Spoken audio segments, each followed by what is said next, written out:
Hey, I am Roxanne Reed, and on behalf of the Orlando Metro section, I want to say thank you for joining us today.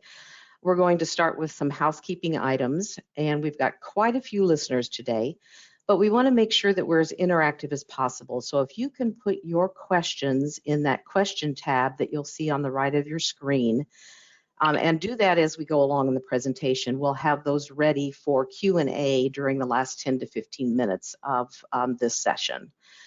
This webinar does qualify for the Law CM credit, and the number that you'll need to log that credit you can see in the chat box. I've put that in there. And then I think Patty is going to put an actual link in sometime during the presentation. Daphne has prepared a fact sheet that you'll see in your handouts on the right-hand side of the screen. And we also have the presenters' full bios there for you too.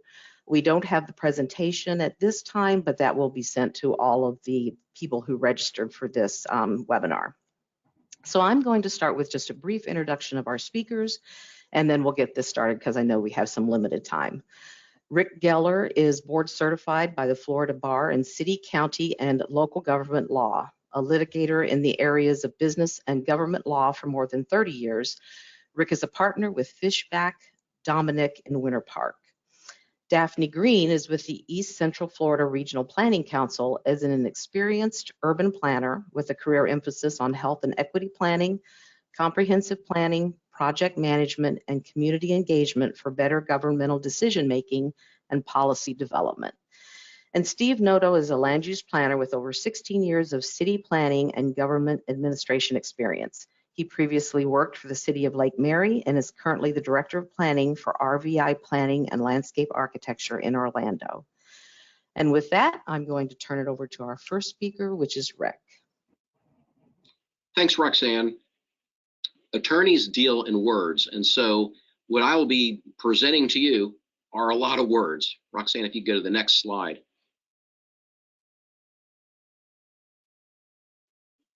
Next slide, please.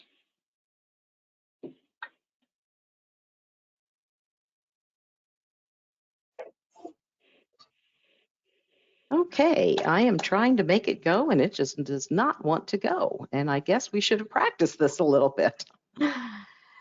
Okay. Well, while you're getting that set up, I'm going to discuss. There we go. Okay. Yeah, but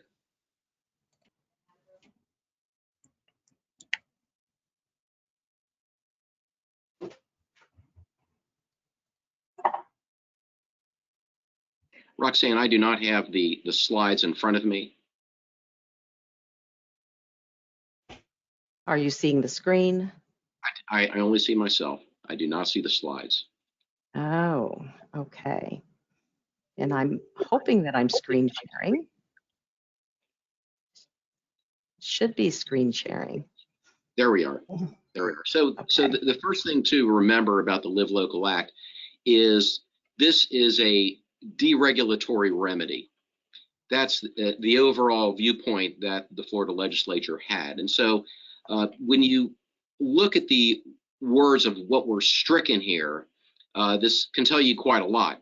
And so previously, under Florida law, you could have price and rent controls if they were deemed necessary and proper to eliminate an existing housing emergency. You could follow along the stricken language at the top there. An existing housing emergency, which is so grave as to constitute a serious menace to the general public.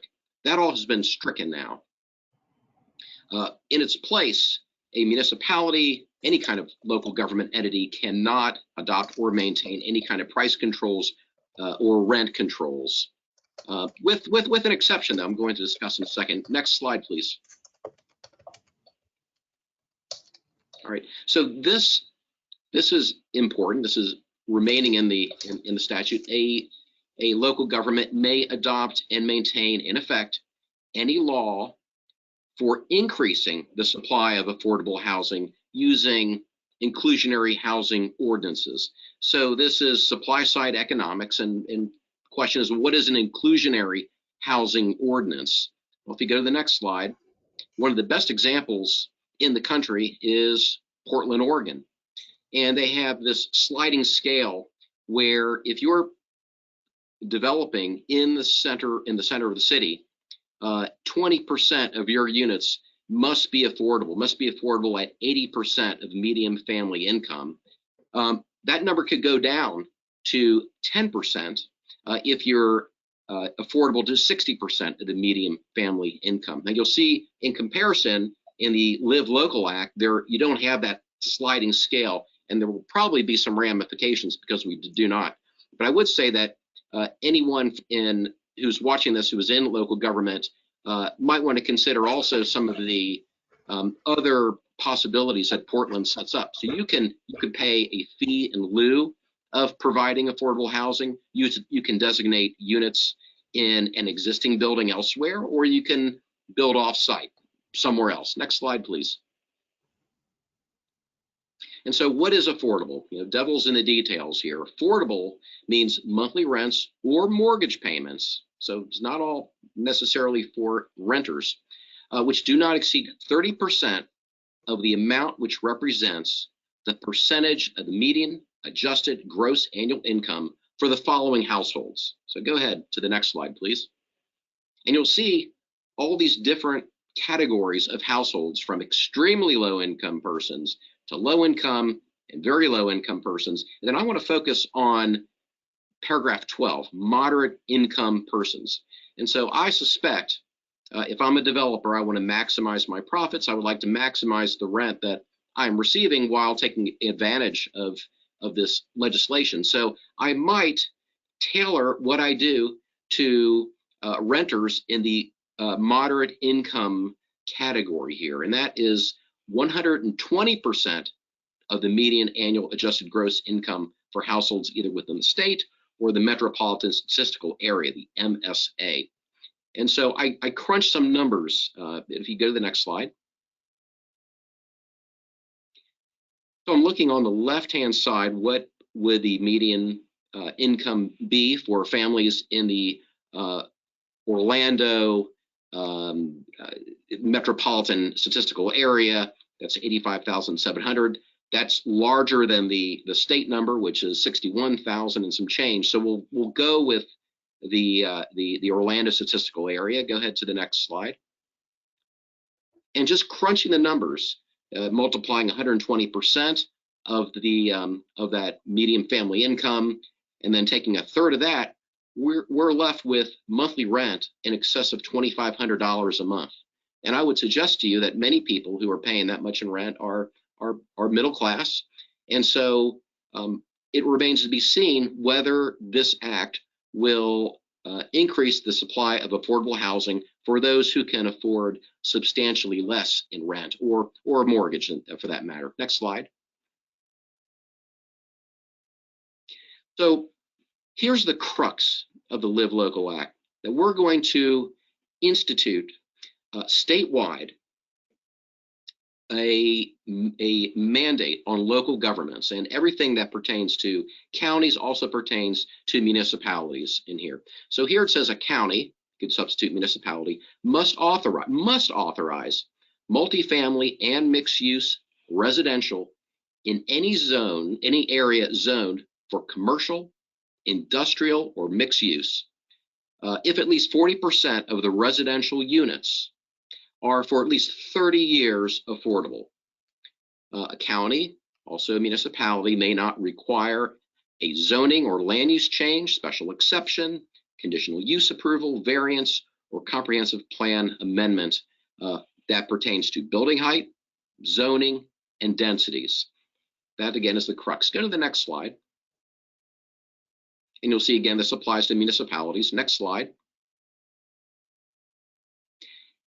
And so cities across Florida are trying to determine, well, what falls into those categories, commercial, industrial, or mixed use. Here's from a staff report from the city of Tampa.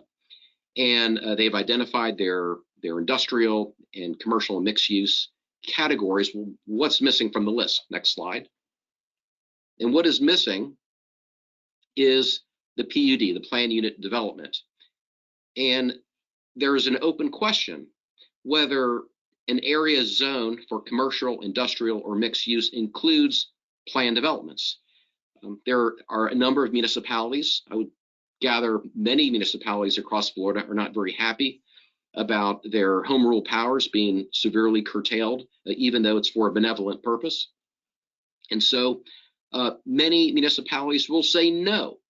PDs are not included. PDs are a negotiated contractual zoning category. And if this matter gets litigated, I would expect cities to argue that it would be unreasonable to interpret the statute as including PD zoning, because you shouldn't be impairing contracts, even though that may not be a constitutional standard that applies to municipalities. But regardless, cities who do not want to allow this type of development in PDs could say no and let the lawsuits play out and delay the matter until there's a legislative fix. And I would tell you, there is grumbling about the Live Local Act across the ideological spectrum at the local governmental level. And so I would expect next year that this act will have some substantial changes if we were to reconvene. Next slide. Developers, if they're arguing this to a court, saying that of course PDs apply, this is a remedial statute, and courts liberally construe remedial statutes to effect the intended purposes of the statute, and that would be a persuasive argument to many courts. So if the answer is yes, and PDs are included, well, are we talking about the entire PD everywhere, just one zoning for the entire land use plan? Or, the land use plan may have certain areas designated for your commercial goes here, your residential goes there. And so where in the would the LUP constrain the area that it's zoned for commercial, industrial, or mixed use? Another open question. Next slide. And so here's a question that might arise. What about the golf course? Especially if you have a high-rise development within a mile, which sets the heights, which I'll get to in a bit. Go to the next slide. Okay, so is a golf course commercial? How does the local municipality or county interpret the zoning that allows a golf course? Is it recreational zoning? Well, is that a commercial use? If the golf course is operated as a for-profit venture, that would make the argument easier. Sure, it's a commercial use. What if it is a nonprofit country club? Well, but it's recreational zoning. Does it or does it not apply? More open questions. Next slide. Now, another unanswered question is, what if you have the non-conforming use? Now, years ago, when I served on the Orange County Planning and Zoning Board, we had a number of anomalies that would appear periodically where the zoning was perfect for the intended development, but the land use had never been updated. And so you could have an anomaly where you have agricultural land use. With that, even though you have commercial zoning, if the land use is not appropriate, well, is affordable housing mandated? Go to the next slide. And the answer is yes, it is, because the comp plan doesn't matter anymore. And so the key provision here is that a proposed development authorized by this subsection must be administratively approved. That means that most of these will be determined before development review committees of the counties or municipalities. I was in front of the Orange County DRC just this morning. And so the question then is, well, are the local government's land use regulations being met? That will be the analysis for determination. And you can look at consistency with the comprehensive plan, but not with respect to land use. So even though the land use may say agriculture or some other non-commercial type designation, that just does not matter. So the question here, so the exceptions here are provisions of the comp plan allowing densities, height, and land use. You just throw those out the window. Go to the next slide. But parking and setbacks can still be regulated. In fact, one of the main constraints on development that would be anticipated by the Live Local Act would be parking requirements and open space requirements. In fact, there is language in the Act that says that a development authorized must still comply with all applicable state and local laws and regulations that would include parking requirements. Go to the next slide. Another unanswered legal question: how will local governments enforce the 30-year requirement? One idea is that municipalities could require yearly reporting to ensure that the 40% affordable housing threshold is still met. Now, what if the number dips below 40% and you have a certain number of units that have reverted to market rates? Well, then municipalities could use their code enforcement powers to enforce the act. And there's a question, well, is each unit a separate violation, or is it a combination of units that is a violation? Probably a city would construe each unit to be a separate violation, and there could be a $250 daily fine, which could become a lien on the property if the municipality or county goes through the code enforcement process. Go to the next slide. All right, so we are city attorneys for the city of Winter Park, and this is a resolution that was adopted with the intention of putting would-be developers on notice that staff of the city has been directed to prepare an ordinance that will deal with certifying compliance with the requirements of this act, the 40% affordable for 30 years. And this is something that I would suggest that other local governments do, that you must give notice of a pending ordinance. And you do that so as to prevent a developer or landowner from spending resources and taking away the argument, well, I relied on what there is right now. These types of resolutions, giving notice of a pending ordinance, puts them on such notice that the ordinance, when it is adopted, would be binding on them. And that comes out of a Second District Court of Appeal opinion that I cited here, Smith versus Clearwater. Go to the next slide. All right. Another key factor in the Live Local Act is the height requirement.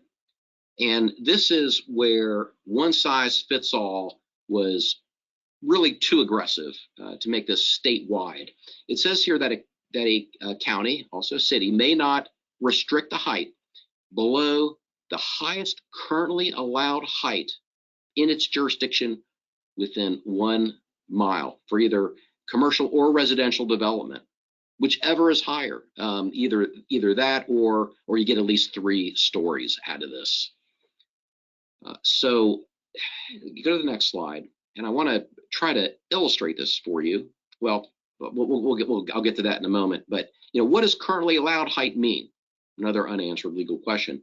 Is currently allowed height measured at the time of the act's enactment? That could be argued. Or is it at the time of the application for affordable housing? The developer may make that argument. Now, if it's the latter, that you look at the time of the application for affordable housing, then that means that this 1 mile radius can expand continually and create new 1 mile radii.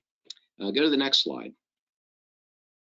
So if we go back to our golf course, and let's pretend that the zoning would be appropriate. Would there be appropriate commercial, industrial, or mixed use zoning for what I'm about to demonstrate? So we have heights established by these existing skyscrapers, I'll call them residential skyscrapers, within a mile. Go to the next slide. And so now we've have created a new residential skyscraper for affordable housing. Go to the next slide. And now we create another one. We go up, we keep going out continually 1 mile. Go to the next slide. Here's something creative that is in the works in the city of Tallahassee. I received this yesterday, and they are creating an internal computer app, which is enabling, this is for, they say for estimating purposes only for now, because this isn't beta, but you can drop a pin on a map and it will illuminate the different zoning categories within that mile. And so you'll see in what has been illustrated here, you have the pin dropped in the middle of the blue, the little blue dot. Then if you go up to about 11 o'clock, you'll see CM zoning, which I'm assuming is commercial zoning. Then you go over to on the left, and you'll see that CM zoning allows 6 stories, at least 6 stories, and so that would be the allowable height. Another unanswered legal question is, well, what if you do height bonuses? If does that establish the new greatest height? And there'll be developers who will argue, yes, yeah, they got this bonus, but that established the new height, so we all get the benefit. Go to the next slide. Not everything, though, should be high-rise or even a mid-rise, huge, bulky residential affordable housing project. I would suggest, especially to smaller developers, that there are smaller opportunities that could be taken advantage here. Anywhere, and this is a phrase coined by the Opticos planning firm in California, which they call the missing middle housing, where they say there is a shortage of housing between single family homes on the left and your mid-rise apartment complex on the right. And certainly townhouses and triplexes and live work units, those are all would seem to be amenable to this kind of development, where we're providing newer opportunities for affordable housing. One thing that does not necessarily appear on this graphic, also the accessory dwelling unit is another mechanism for increasing the supply of housing and more affordable housing. Those would be in the single family detached districts. Go to the next slide. And so we've talked about height. We've talked about use. Let's talk about density now. So it says in the Act that a county or a municipality may not restrict density of a proposed development below the highest allowed density on either the unincorporated land in the county or on any land whatsoever in the municipality. If you go to the next slide, you'll see how the city of Tampa has looked at this, and they're saying, well, we have a regional mixed use category which allows 100 units per acre by right. And so that now becomes the floor for density in all these areas, commercial mixed use or industrial uses, where at least 40% will be affordable. There are other examples around the state. I believe that I was informed that the city of Miami determined that their figure is 1,000 units to the acre. And then the city of Fort Lauderdale, in the center of their core of their downtown, there's unlimited density. And so that would seem to now apply all over the city of Fort Lauderdale, unlimited density. Again, the constraints you would have would be open space and parking. Go to the next slide. Let me speak briefly about what the Act does not require. Now, it would be good public policy if parking requirements were relaxed when you are near transit. Certainly, if you're within a 5-minute walk shed, quarter mile, that's a no-brainer. The Act allows a municipality, actually says a municipality must consider relaxing parking requirements if you're within 1/2 mile of a major transit stop, and the local government could define major transit stop. That would seem to include, in my judgment, for example, in Central Florida, we have Sunrail, if you're near a Sunrail stop and the like. Go to the next slide. Also, there is an allowance for a local government to give a tax exemption. And I won't go into all the details. I think the next speaker, Daphne, will talk about that more. But suffice it to say that this is not a mandate, that a local tax exemption is not mandated. Go to the next slide. All right. Briefly, there are some cities that are mostly residential. I'm thinking, for example, in Central Florida, Deltona is probably at least 80% residential. In that sort of situation, this act will apply only to a multifamily development that is mixed use residential. So keep that in mind if you happen to be in that sort of local government, that sort of municipality. Next slide. The Live Local Act requires each local government to have an inventory list of publicly available land on its website that could be used for affordable housing. Go to the next slide, and you'll see what the city of Sanford has done. According to their internal procedures that they've adopted, the list must be reviewed and adopted by their city commission. And the list includes properties that could be sold and the profits used to purchase land for affordable housing, or sold with a restriction to be used for affordable housing, or donated to a nonprofit housing organization, thinking of Habitat for Humanity. And so there are a number of different courses that a municipality could take. And I believe that is my last slide. And I'm going to turn this over to Daphne.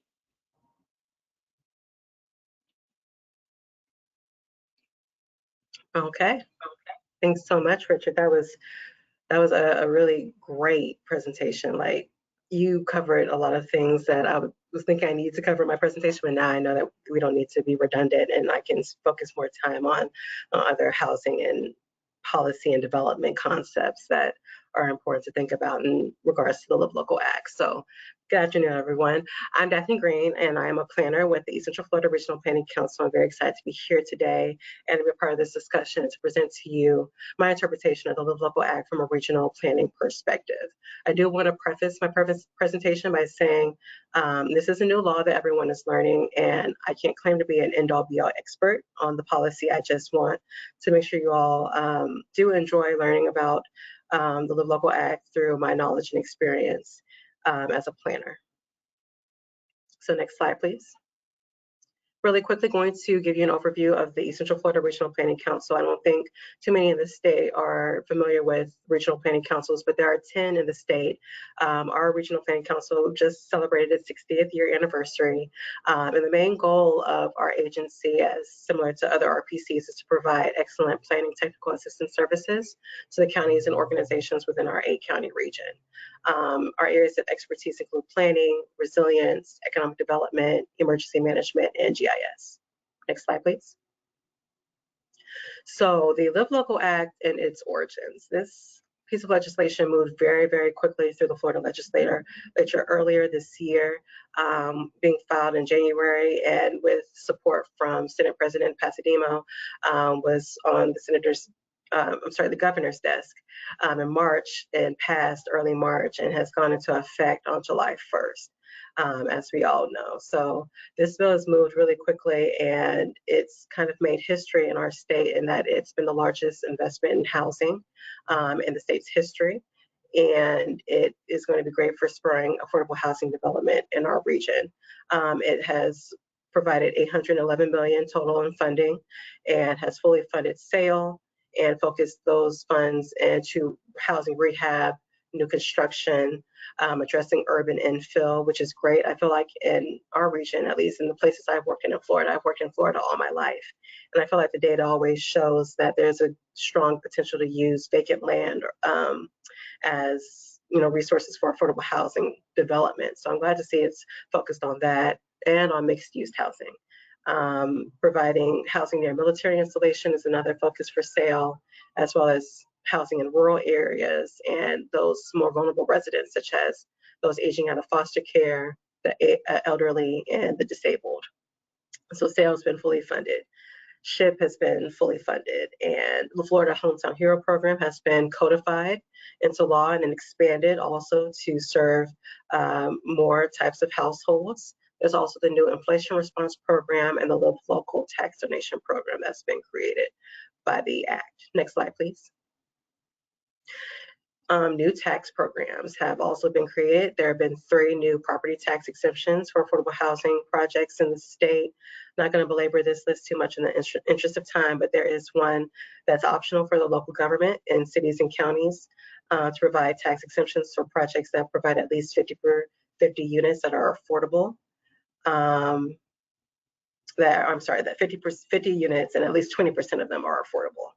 And one for our nonprofit partners, there's a tax exemption for them to have a property tax exemption for land used for affordable housing, as long as the land or those units are affordable for up to 99 years and made affordable to households, and that AMI of up to 120%.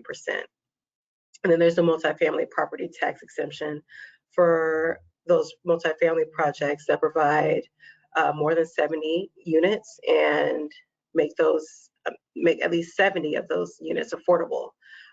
So those are the 3 property tax exemptions that have been created. And there's also been a new sales tax refund that's been created to kind of help to offset the cost of affordable housing development. And then again, there's the new Live Local corporate tax promotion. Next slide, please. The Live Local Act does, and Rick did a great job of talking about the policy drawbacks and the development drawbacks of the Act. I'm going to talk about them also. I mean, that's the main reason we're here presenting all this today, is to kind of help us to wade through the new preemptions that have been created by the Act. But there are some, policy advantages to the Live Local Act. I think it's great that it does encourage best practices in managing publicly owned land, utilizing that for affordable housing development. It does refine the state's housing strategy also, and provides better guidance on developing affordable housing policies and implementing those. And it does also require that new housing redevelopment projects adhere to the local comprehensive plans that are implemented by local counties and cities. So I love that. And again, the drawbacks are pretty critical, saying that there's a ban on rent control throughout the state. And I feel like this is kind of reactive response to Orange County's desires to impose this sort of ordinance in its county and to control rents a little bit better. Last year, they did put on their local government election ballot a proposal to set up an ordinance for that, and the residents did vote in favor of that. And I feel like this act is in a response to that, to say, no, we actually don't favor that in our state. And so that's the interpretation that I'm getting. And it's kind of a little bit pro-corporate, but and especially in the fact that they're the land development regulations that have been preempted to the state. And again, Rick did a great job of talking about those preemptions for land use, for density, and for height. So these are kind of critical land development regulations that the local governments are going to have to understand and see how they can continue to develop affordable housing, but make sure that growth is aligned with their general growth goals for their communities. I'm also concerned about the time limit that is imposed by the Act. I don't know if a lot of people caught this, but it does impose a time limit of up to 10 days that the local government must respond to a building permit application that the developer submits. If the government does not respond to that permit within 10 days, the application is essentially deemed correct, it's approved, and can move forward with development. So I feel like these drawbacks really, provide more incentive to encourage the private sector. And this is what it says in the actual Live Local Act. It provides for the private sector to be the primary delivery vehicle for the development of affordable housing. And that's not something that's unconventional in Florida. We really have allowed the private sector to be the lead in developing housing in our region. I'm just hoping we can set up our policies to ensure that as housing development goes through, that it is fair housing, that it is equitable housing, it is resilient housing, and will be of the best support of our communities. Next slide, please. And our governments in the East Central Florida region have been doing a good job of understanding this issue around affordable housing and the needs of its communities. And last year, what I did was do a round of interviews with different housing experts in our region, different planners who focus on housing policy, the comp plan updates in their jurisdiction, who work in community development and housing. Those departments, I did interviews and sat down with them to kind of understand from them, what are the challenges that you're seeing around housing? What are the different initiatives that you're already implementing? And what are the goals that you kind of underlined that you want to engage in the future in providing solutions for the affordable housing challenges you're seeing? And when I did this, I was able to develop a regional housing policy matrix and visualize how these policies are being implemented in our region. And I saw that already a number of communities are doing a lot of work in this arena. They're working with nonprofits to develop affordable housing. They're amending their comp plans, working on that to support affordable housing and housing development, and exploring ADUs and impact fee waivers and missing middle. These are things that the region has been looking into and trying to resolve on its own because they understand the challenges that they're seeing. Next slide, please. One of those challenges is the decrease in those market rate housing units that are below $1,000. So we're seeing more units come in that are above $1,000 that cost more than that. And so the Schimberg Center for Housing Studies, they did a report recently and showed that in the state of Florida, they've added nearly 600,000 units with rents above $1,000 in the last 10 years. But we've lost 277,000 units, renting $1,000 or less. So this definitely has an impact on cost burden, or housing cost burden, in our region. Next slide, please. To illustrate this impact, I took more data from the Schimberg Center and I looked at those extremely cost burden households, those paying 50% or more of their income on their housing costs in the region, and saw that from 2010 to 2022, there was in fact a big growth in cost burden households in each of our counties, especially for Orange County. I'm not surprised that they've found a need to think about rent control in face of the amount of cost burden that they're seeing, which I'm sure is creating neighborhood instability and in some cases homelessness. So I think, seeing that's definitely an indicator of how our housing market is going. Also, in Osceola, they saw an increase of 10,000 households that were extremely cost burdened. And the remainder of our county saw an increase of about 5,000 households from that 10-year span. But we're thinking that this is definitely going to be a trend that continues up until 2030. And that we have to do something to address those cost burden households, especially those that are more vulnerable, such as the elderly. They make up the majority of those cost burden households, those who are, disabled and not able to maintain their income the way able-bodied persons are. So that's something that we need to think about. Next slide, please.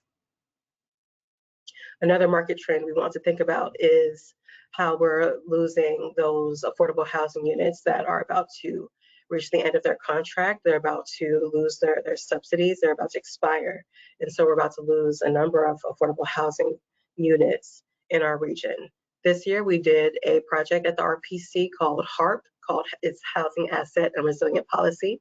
And this project looked into the loss that we're going to be seeing in on those affordable housing units. And so we're anticipating, based on the information that Schimberg was able to uncover, they were our partner for the project. So Schimberg was able to uncover the fact that in the next 10 years, you're going to be losing about 14,000 units of affordable housing. And in the next, by the year 2050, we'll be losing about 40,000 units. So that's a big impact on the housing market. Next slide, please. So we're just kind of thinking about how this new funding is going to provide the units that is needed to, counter the loss of affordable housing units, going to counter the increase in cost burden households, and the fact that we are growing in our region. The population growth, especially in Central Florida around Orange and Osceola, Seminole and Lake, the population growth has been substantial. Those articles that I'm sure people have seen that saying, oh, every week 1,000 people are moving to Florida. That's very real. And we need to think about how these units that can be brought online by the Live Local Act can meet the needs of our community. And Florida Housing Coalition, in one of their webinars on the Live Local Act, did provide an estimate on how many total units would be provided by SHIP, SAIL, and Hometown Heroes with that new funding. And for the whole state, found that about 23,000 units would be added on. So in our region, I'm just hoping that it can, meet the needs of, the next 10 years, losing those 14,000 units, and then also taking in that new populations that are continually moving down to Florida. That's a big concern for us. Next slide, please. So again, back to those interviews that I did last year, I was able to create this little illustration that informs the challenges that our region has been seeing in regards to housing and affordable housing. And next slide, please. Using that, I've kind of thought of how the Live Local Act might either support the local government's attempts to address these challenges or create setbacks. So I'm not going to belabor this list in the interest of time. I'm going to just look through the larger items, such as those regulatory barriers that are imposed by outdated comp plans, land development regulations, those outdated pieces of the policy framework in the local government that kind of create barriers for affordable housing and residential development, making it take longer and cost more. So the Live Local Act can provide support in that it does enable quicker development with no need for land use amendments due to those state preemptions. The setback is that there are state preemptions in regards to land use development, height, land use, and density. So there's those, that's that challenge. And then there's also the fact that we are seeing sprawl, which is compounding housing cost burden with transportation cost burden. So the Live Local Act kind of can support, addressing this challenge because it encourages infill development, mixed use development, and transit-oriented development that can be supported by infrastructure projects that can be funded through the expansion of the Florida Job Growth Grant Fund. The Live Local Act does expand that to support those infrastructural projects. The setback is that it may create those mixed use or residential development projects in those places that are unsuitable and may compound sprawl. So I would definitely advocate for, I think we just jumped slides. Thank you. So I think that local governments should definitely look at how they're developing their incentives for affordable housing if they are kind of wanting to support the Live Local Act in their community and that development that will come forward from it in developing affordable housing. I think it's important to overlay the incentives that you're going to be providing in those areas where you do want growth to happen, as opposed to where you don't want growth to happen. We're also seeing an increase in short-term rental properties and private corporations that are buying up the housing supply, taking them off the market as home ownership opportunities and putting them back on as short-term rentals or as rental property.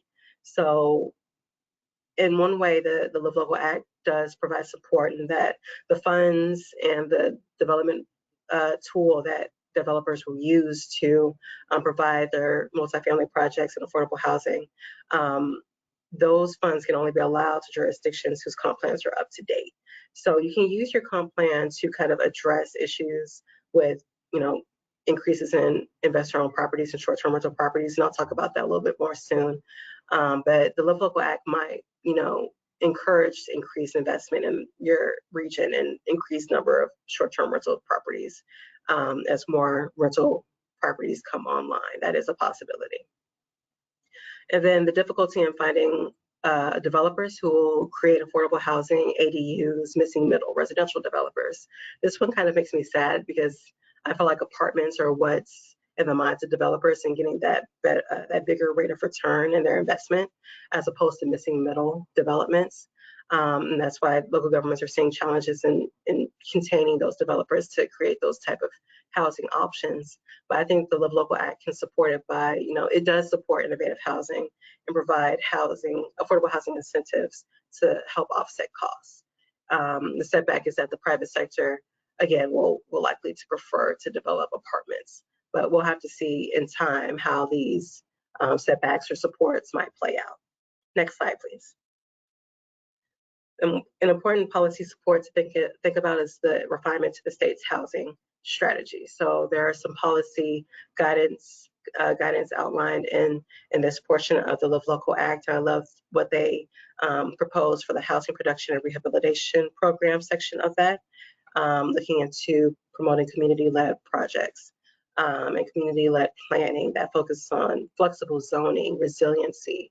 I think that that's great to see, and encouraging public-private partnerships, the preservation of affordable of existing housing stock that can help to maintain residents in their homes already and help to stabilize neighborhoods in doing so. And then providing housing for those unique marginalized groups such as the elderly and the disabled. Next slide, please. So some residential development implications. So I anticipate, just based on the development patterns that I've been seeing in our region, that the Live Local Act will definitely support more mixed-use residential developments. That already is hot in our region. I'm pretty sure that with the supports of the Live Local Act, it will continue to be something that is developed.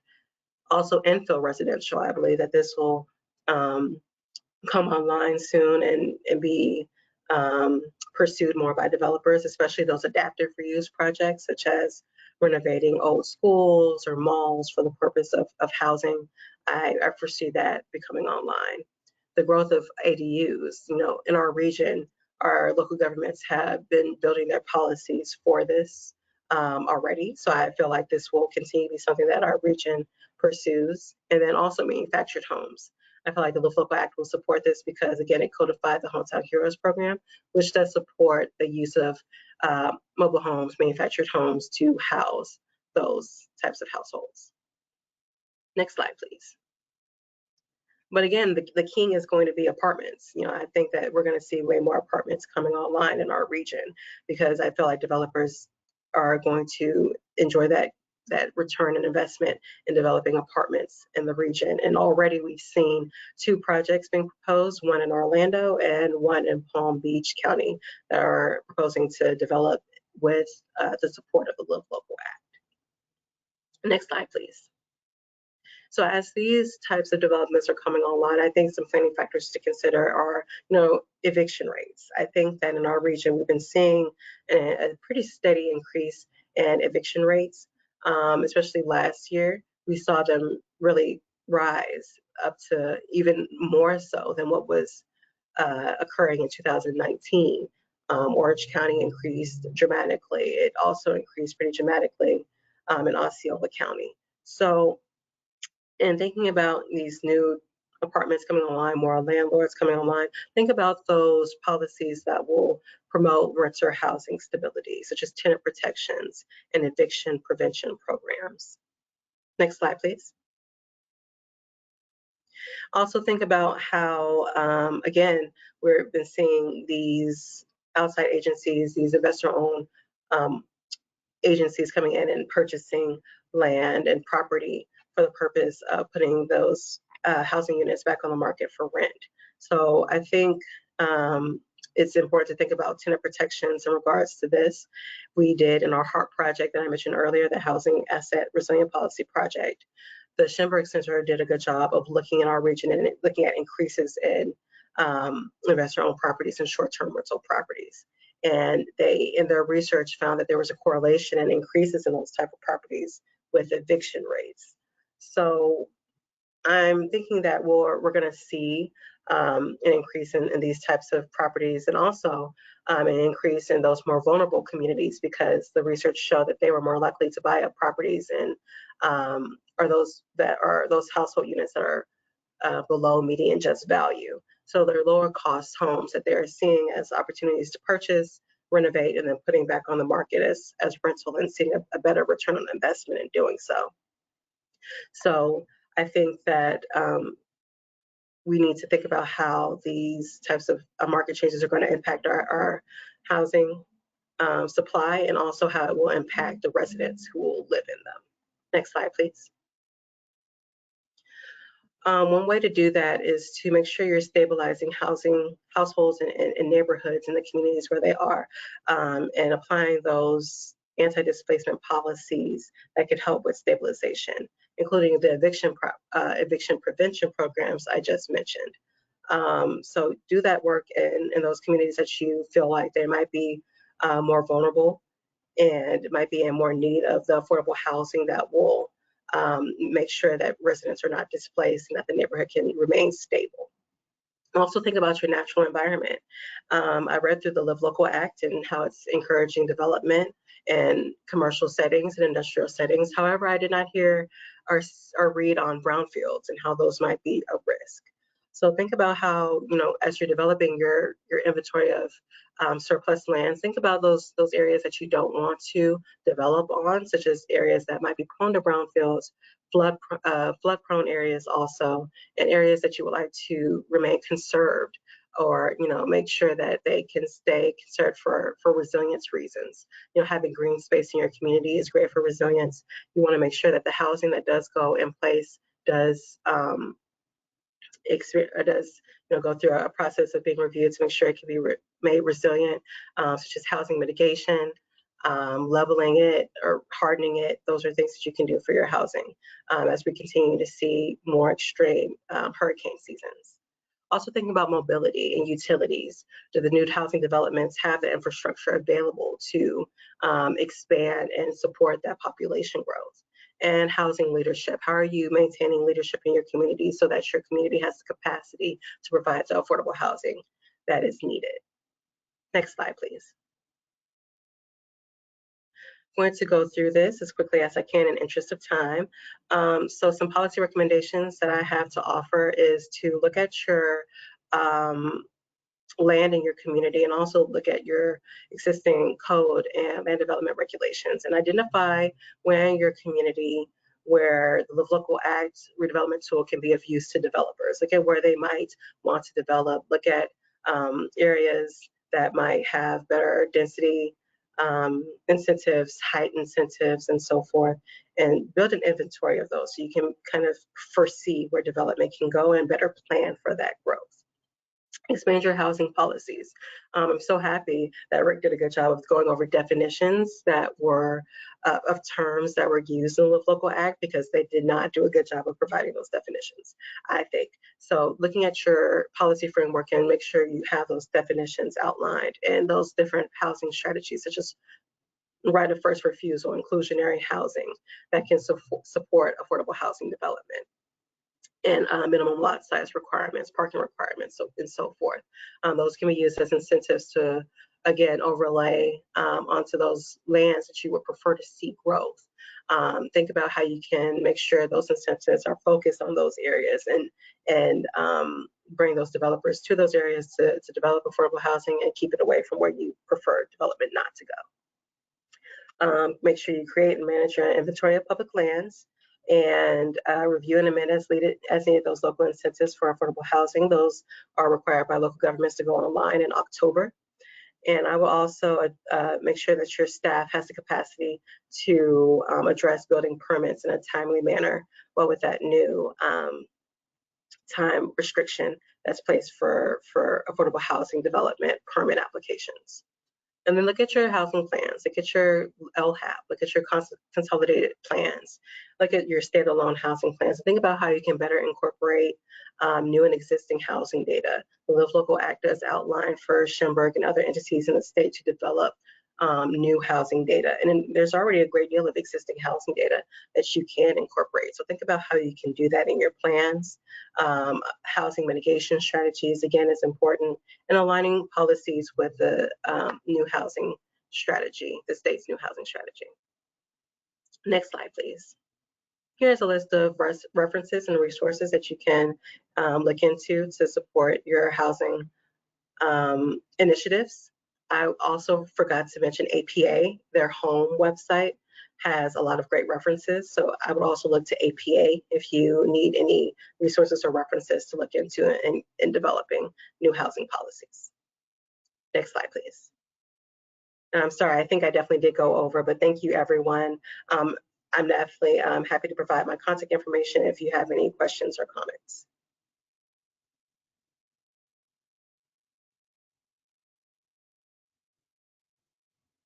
All right, good afternoon, everybody. Thank you, Daphne, and thank you, Rick. for those incredibly informative presentations. My name is Steve Noto. I'm the Director of Planning here at RVI Planning and Landscape Architecture located in downtown Orlando. I'm going to try to wrap this up and bring the conversation home from the local government perspective.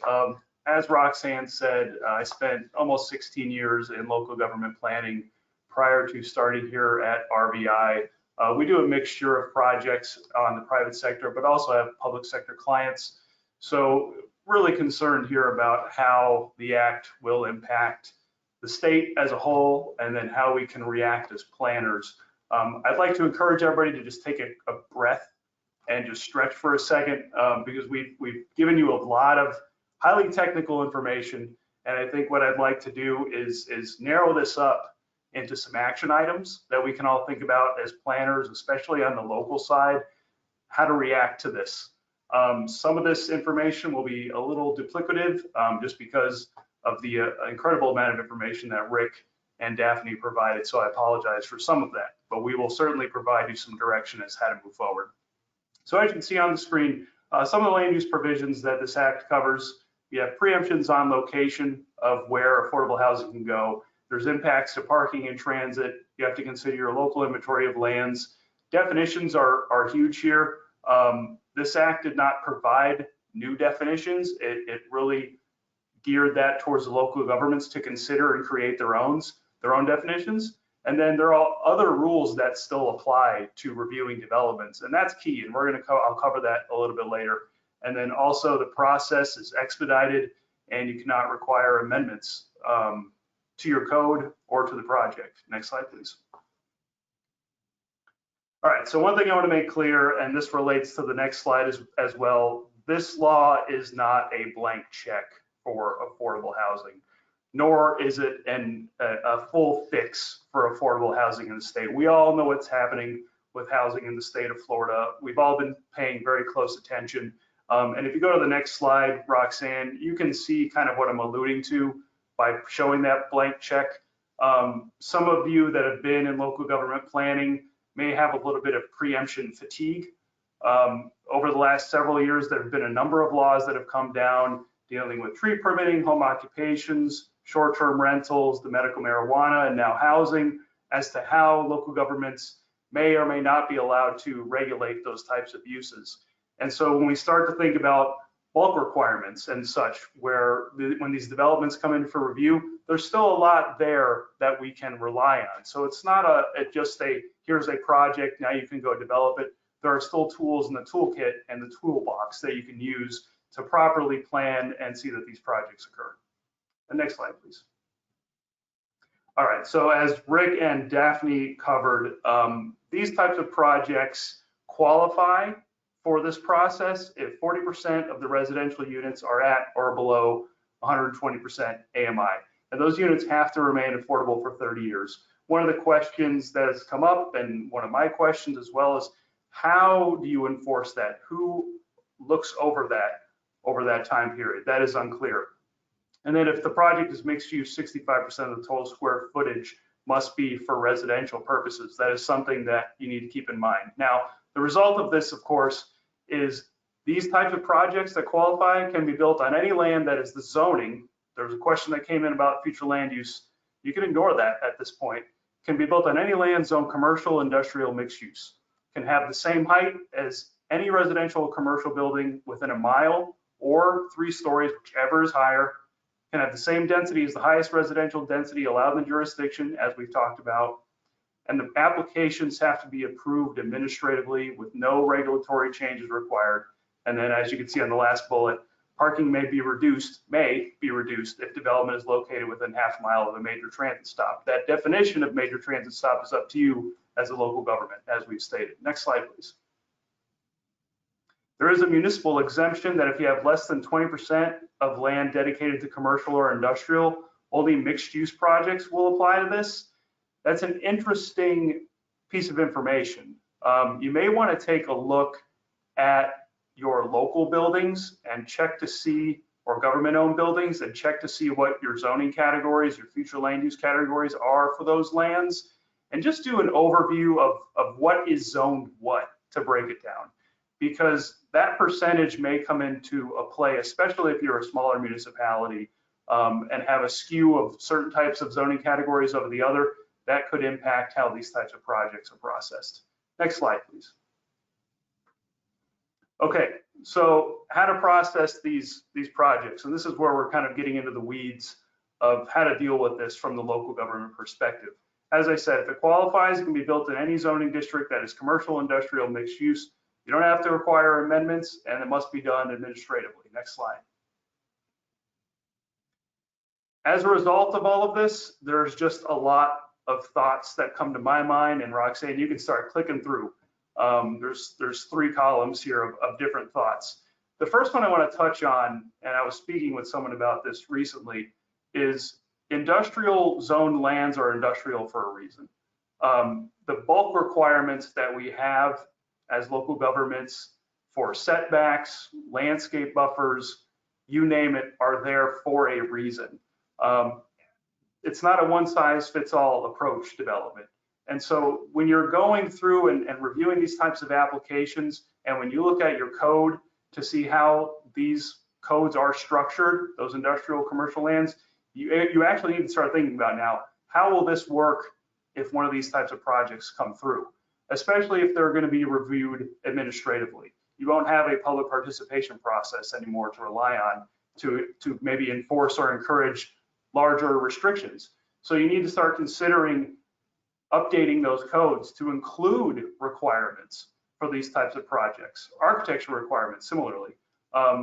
There are cities now that are adopting standards for residential projects that are in residential districts. Well, if you have industrial, you may have different architectural standards there. Review those codes, see how those need to be updated.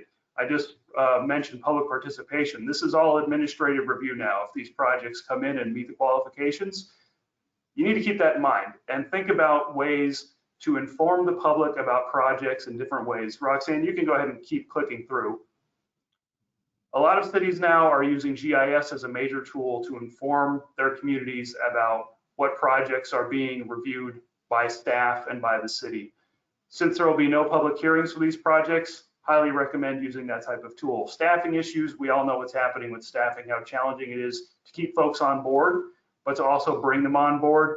Now you have this tight timeline of 10 days to acknowledge that the application is there and take some sort of action.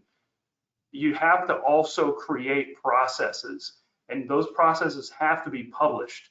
So this isn't something to just say, well, we're all learning, of course. And as Daphne said, you know, I'm not an expert in this either. We're learning as we go to try and determine how we can pivot and react accordingly. But it's not one of those laws where you can say, well, I'll wait a few months to see what everybody else does. There are some hard deadlines here that you need to follow. And for the betterment of your own day-to-day, get these wrapped up quickly. Some additional thoughts when it comes to bulk requirements is FAR requirements. The law says nothing about FAR, and when we start thinking about density and heights, and then you look at special exceptions that you may have granted for building heights in other parts of your city, that's where I see a little bit of conflict with the law and how some folks have developed their communities. Not all height is created equal. These laws may not, that were granted for one development, may not transfer directly to an affordable housing project that qualifies under the law. There's a lot that needs to be clarified. Definitions, as I said, the law does not clearly define a lot of these new terms, or not new terms, but terms that they have included have not been defined.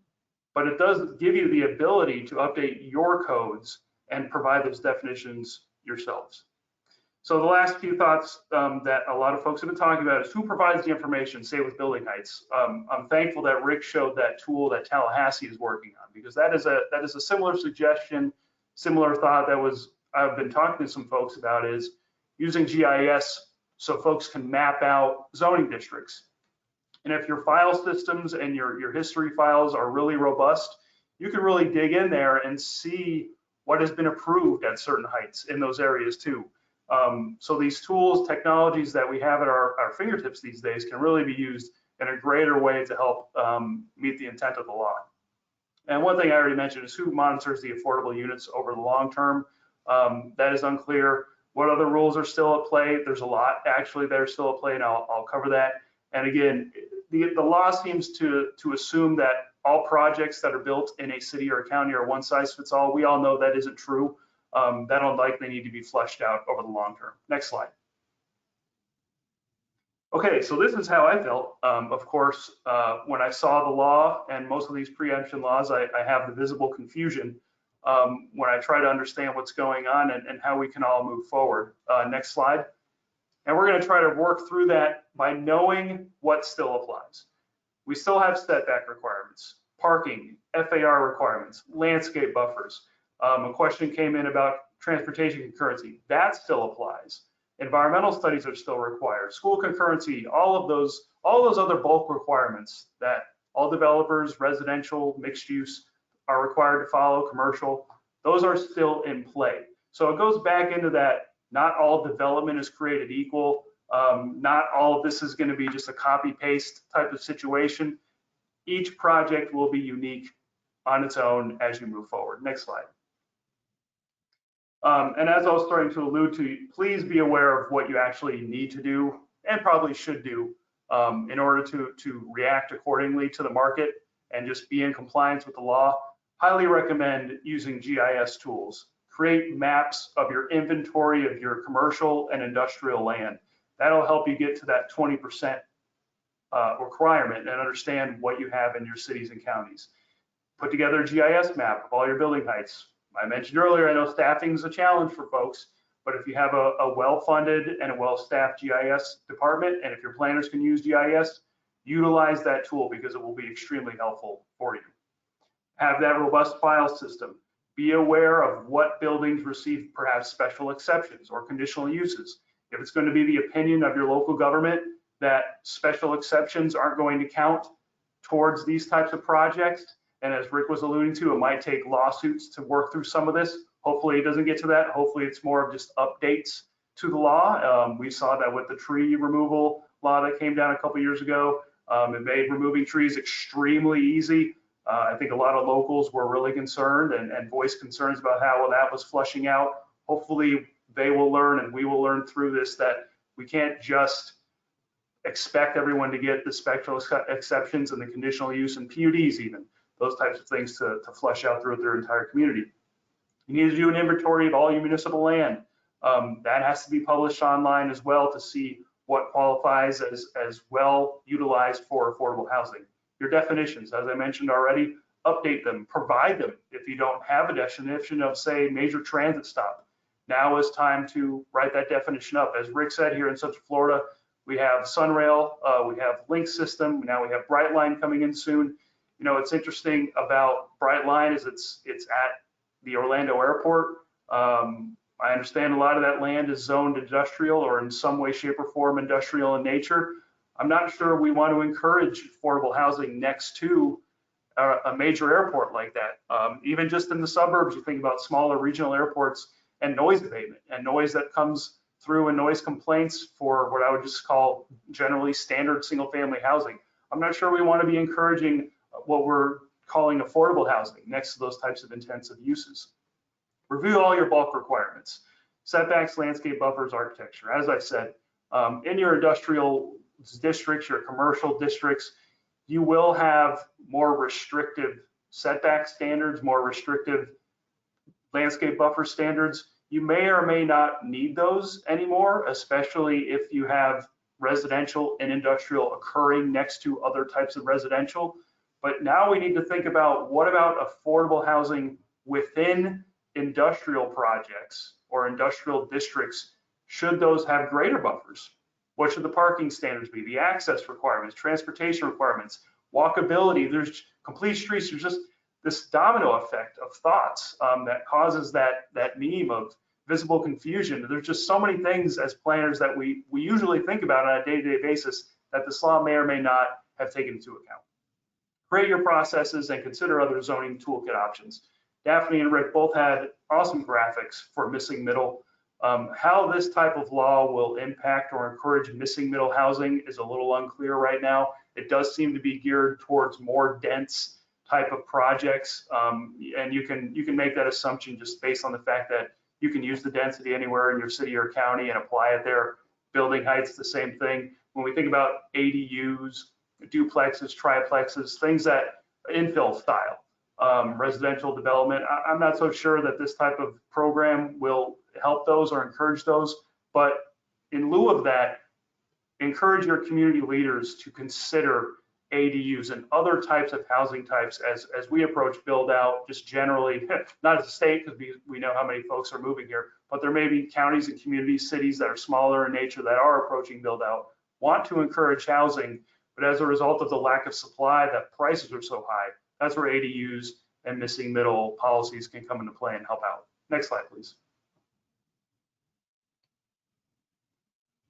So as I mentioned, you need to make a public land inventory that are quote unquote appropriate for use as affordable housing.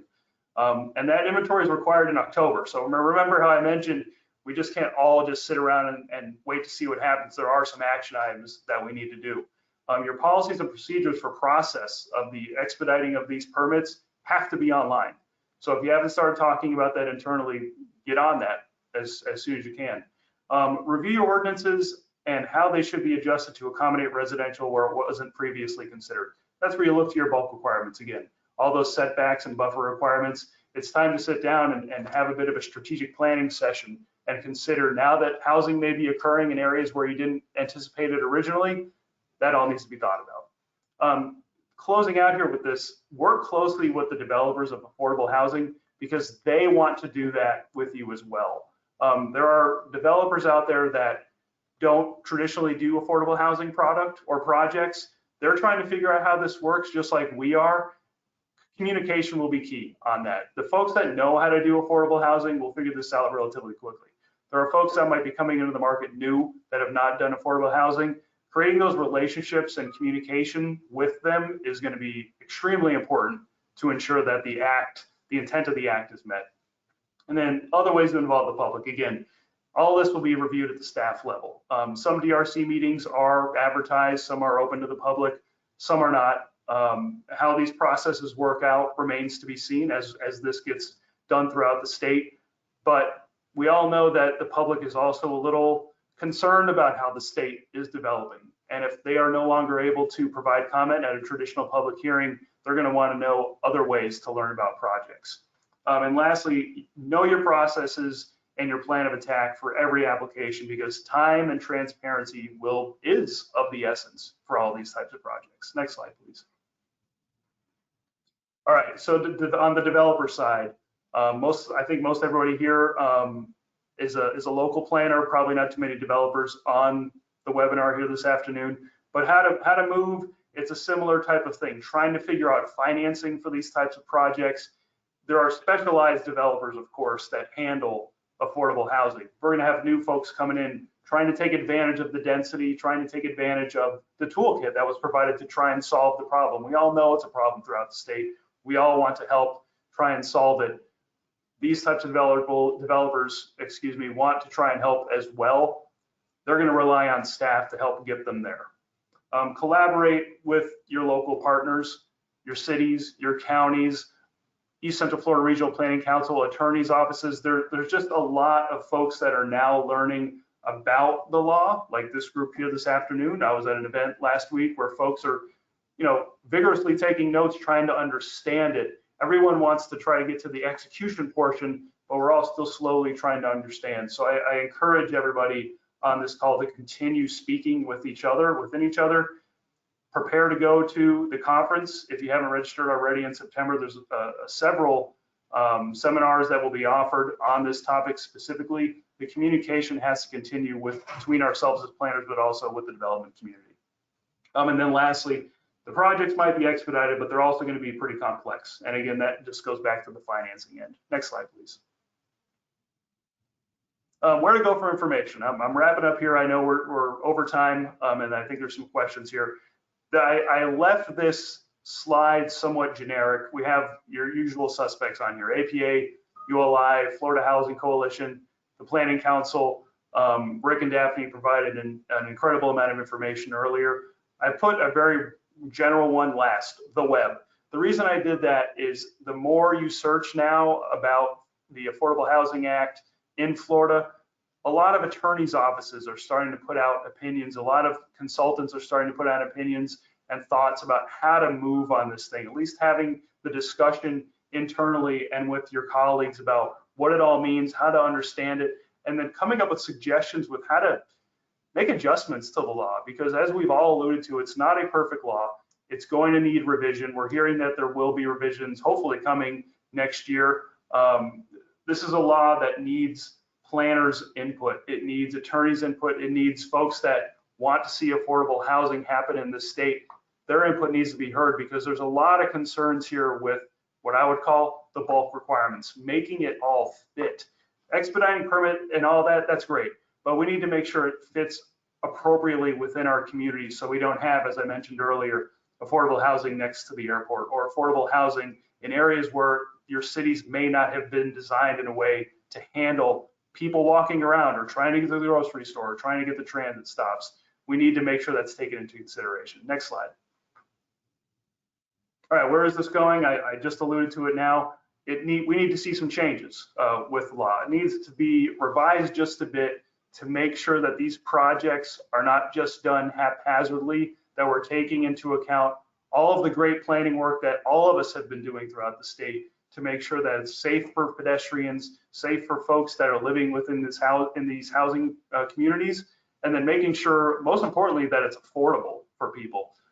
Depending on where you're at the state, 120% AMI may not really be all that affordable, especially if you're a young professional, new professional out of school, or whatever your background may be. 120 may not be the end all be all for this. And I believe that is my last slide, Roxanne.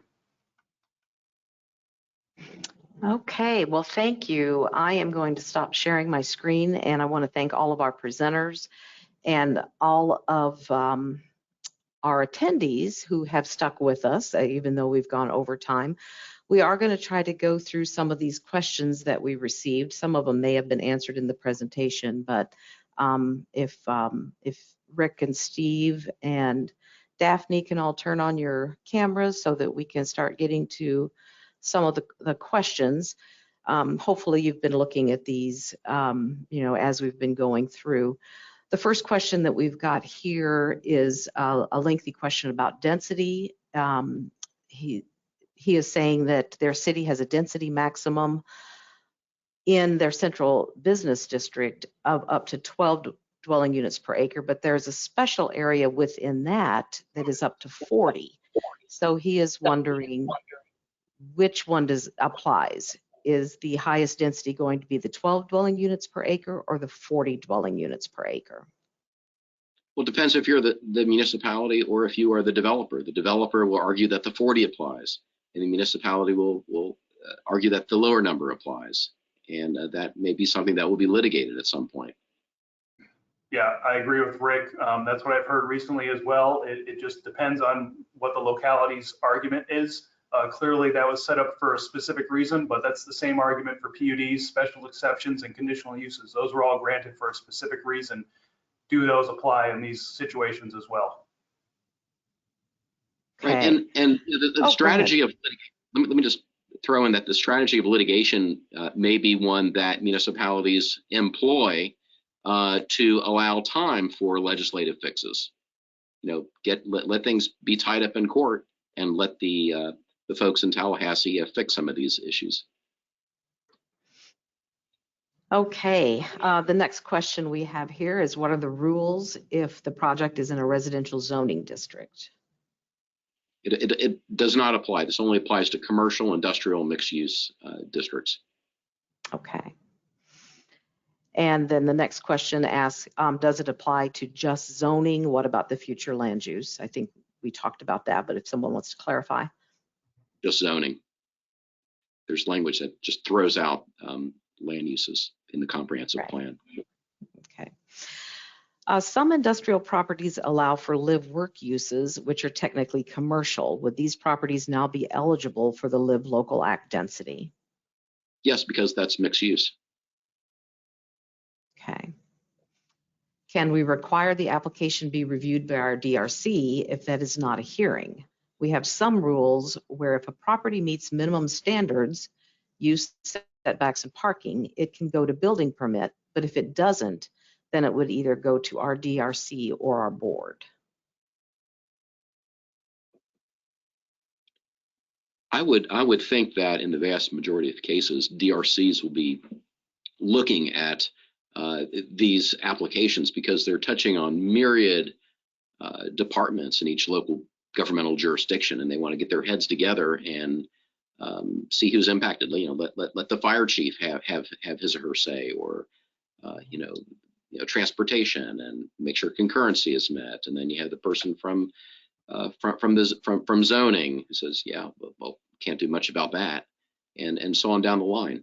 So that's what I would mainly expect. And then local governments that don't provide for a DRC review, I mean, I don't know of any, but you might want to consider having such reviews. Yeah, it sounds like this question might be geared toward a specific process that this community has where you can bypass the DRC completely and go to building permits. So you may want to ask that question of the legal counsel in-house.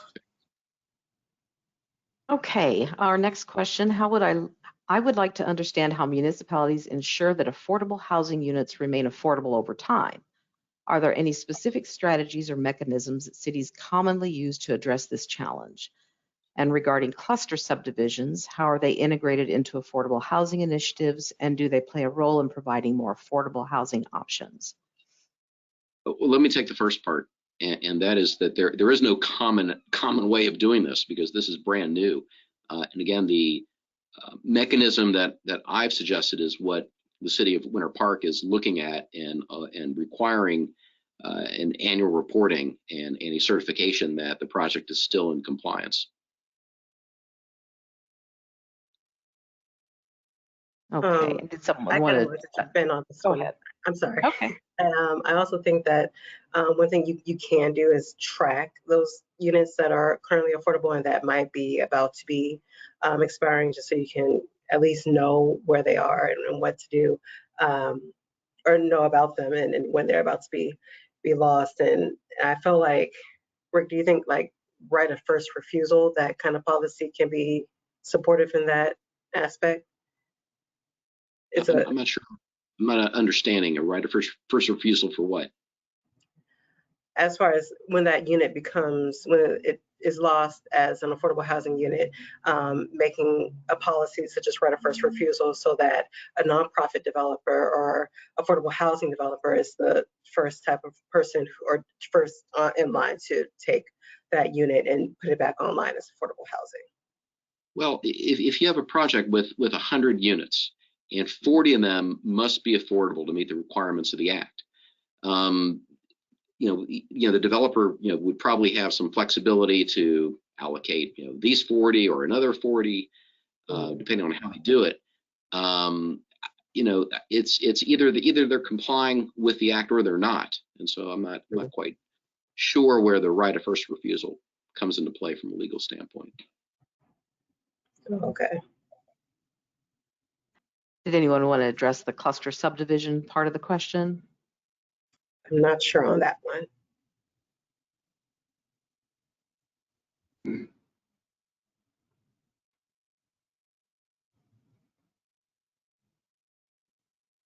Yeah, I think it may depend on how you define a cluster subdivision, and if those are built as such, if some of them are considered affordable, perhaps even without the law that we're speaking about. I mean, most cluster subdivisions I'm aware of might be, to preserve open space. It could be in like a rural settlement type setting, and these are usually either a rural zoning or residential zoning. It may not apply. It probably is. It is unlikely to be commercial, industrial, or mixed-use zoning. Okay. Okay, there's a question about traffic concurrency. Would that fall under the local requirements that must be met? And I think we touched on that a little bit. Okay, a question about utility expenditures. Are utility expenditures included in the 30% affordability ratio under the Act? No, it's just rent or your mortgage. And not only utilities are a considerable expense to households, but also transportation. So if people are living way out on the sprawl, their transportation costs are going to be significant. Right. There's Okay, no looks like we have, oh, just a rhetorical question maybe here. Have we zoned ourselves out of affordable housing? Perspective on zoning and where we find ourselves today, I think. Another question, does Florida statutes define multifamily, or does it defer to the local jurisdiction's definition of multifamily? Roxanne, can I go back to the last question for a second? Oh, sure. Rhetorical question, have we zoned ourselves out? And so that was the concern that I raised, that if you're keying the entire Live Local Act to 120% of your median household income, there is no tiered system that is encouraging housing for those who are in lower economic households. And so when this legislation is considered again, if they were to look at what Portland is doing with their inclusionary housing standards, that there's a tiered system that encourages affordable housing, for those who are, at 60% of the median household income or 40% of the median household income. I mean, those are the sorts of more fine-grained amendments that would be helpful here. And speaking of which, the word fine-grained, this is just a bludgeoning statute, applying, this is one size fits all for the entire state. And, it's kind of a shame that it is not more fine-grained. Whereas just as I think the new urbanists have it right, that you ought to be doing development in accordance with the transect. And so your development in a core city is going to be much more intense than a suburban condition, which will be, so you have these different strata of intensities. And instead of saying, the highest height limit within a mile or the highest density, jurisdiction wide, if it was more in tune with the transect, it would ensure better compatibility, so we don't end up with the skyscraper next to the single family house. Anyway, then I cut you off, Roxanne. You were on to another question. No, that's okay. And it looks like we have several more questions than I realized, so I'm not sure we're going to get to all of these. But I think what we'll do as a panel is go through these and try to address them in some way. And I'm not quite sure how. We may need Patty's help with how to address these questions. I can download all the questions and send them to you guys, and then send them to all the participants when I send them the other materials, if that's okay. That's easier for everybody, because there are quite a few questions. Right. And I was hoping to be done at 1:30 because I don't want to. At least 20 more. Yeah, it's 20 total. Right. Yeah. So yes. Right. So we'll take a few more. I think we had mentioned if the Florida statutes define multifamily, or does it refer to the local jurisdiction? It's referring to local zoning codes. So it's pretty universal. Either you have single family housing or multifamily. Okay. The next question talks about incentivizing missing middle housing. Is there funding earmarked for these smaller projects? If anyone wants to tackle that. Not that I'm aware of that specifically for missing middle. I'm not sure of those funding opportunities. Okay. Another question about the 10-day time restriction for looking at the building permits. Do we have 10 days to acknowledge the receipt of the application, or 10 days to do the review and make the determination? I'm trying to remember, but it might be a sufficiency determination. Typically, when you have a shot clock like that, you have to acknowledge whether the application is complete within 10 days. But I would need to review the statute to ensure that, make sure that's right. Okay. Okay. How How do they reconcile density versus height? I think that's one of those things that needs to be addressed in a cleanup. Because there's just so much bulk requirement that needs to be taken into account for all projects. I'm not sure, height and density are not created equally either. So I think that's something that just needs to be tidied up in the future. Right. And then Stephen mentioned FAR, and FAR can be a backdoor mechanism for regulating density.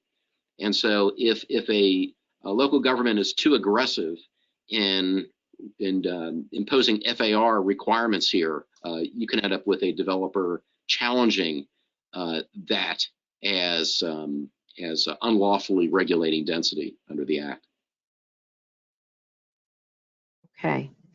Okay.